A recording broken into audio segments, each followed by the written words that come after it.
Well, hello everyone. Welcome to The Grace Life. So in this video today, we have a special collaboration from the Heavens Pearls, and the members are DIY Design by CCW, Glam Queen of DIY, Love is the Main Key, Levels of Style with Sandra, Jazzy Decor Style, Design and Style with Stacy, Debby Bubbles, Designers Loft, and I'm a new member, The Grace Life DIY Home Decor. So the focus this month of July is repentance. And so let's jump into the video.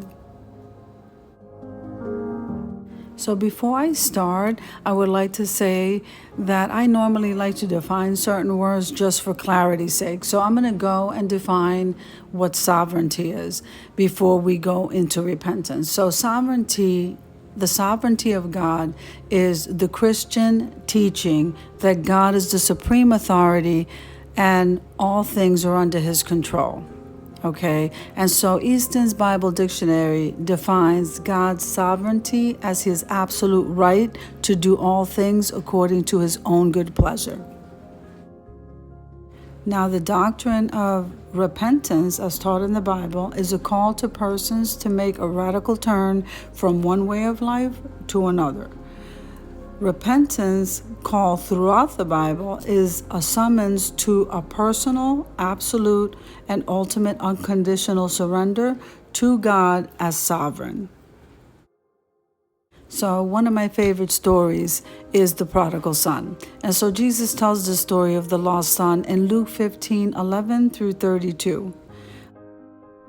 So a certain man who had 2 sons, the younger one had asked his father, "Can you give me the portion of the goods that falls to me?" He was asking for his inheritance. So his father divided the inheritance, which we know we don't normally get until after the father would pass. But he asked for his inheritance early, and so the father divided the inheritance between both the sons. So now the younger son gathered everything together and traveled to a far country, and there he wasted all of his possessions with prodigal living. So because of making the choice of living this way, he literally lost everything. He was even eating the pods that they fed swine.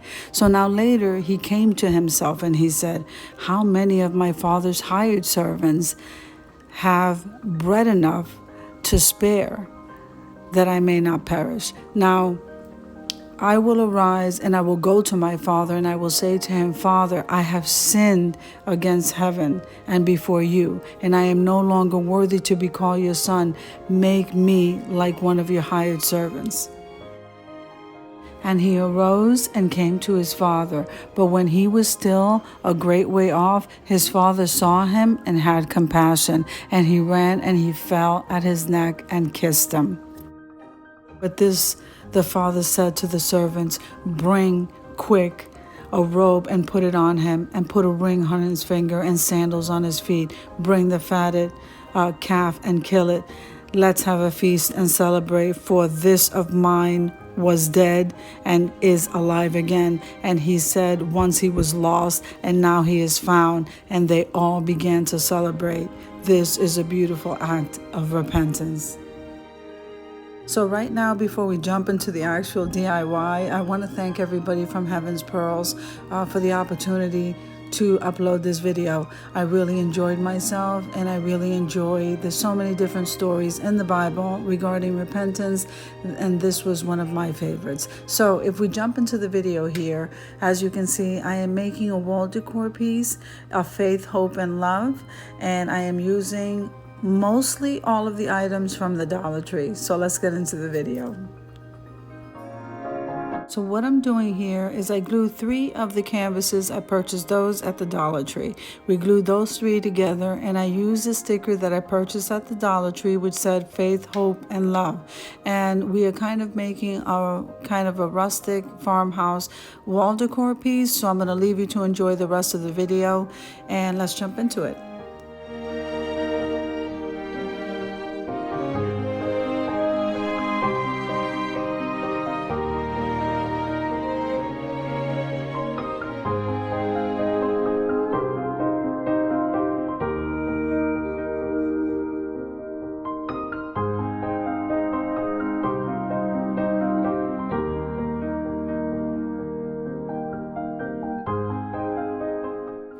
So right now what you see me doing is cutting or separating the faith, hope, and love. Since we're using 3 canvases, I'm going to place one word on each one of those canvases. Faith, hope, and love, right in that order. Then we're going to seal that in with the Mod Podge so that the stickers don't peel up. And that's what I'm doing now.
So after we get through sealing those 3 words on the canvases, we are going to embellish a little bit, place a hanger on it, and I think we're almost done.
So what you see me doing here is I decided to take that nautical rope and just frame out the whole 3 frames for more security.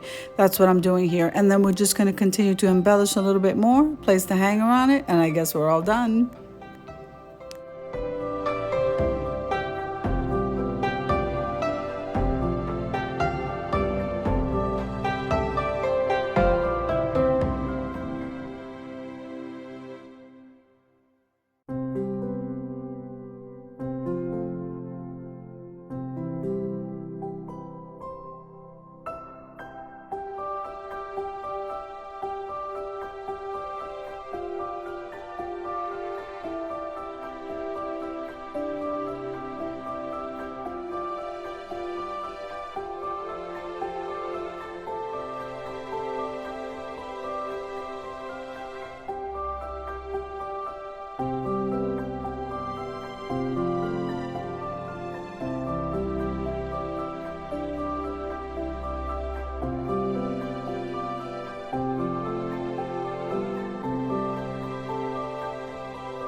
So I hope you enjoyed the video. If you did, click like, share, and comment. Don't forget to subscribe, and don't forget to hit that notification bell so that you can get notified every single time I upload a video.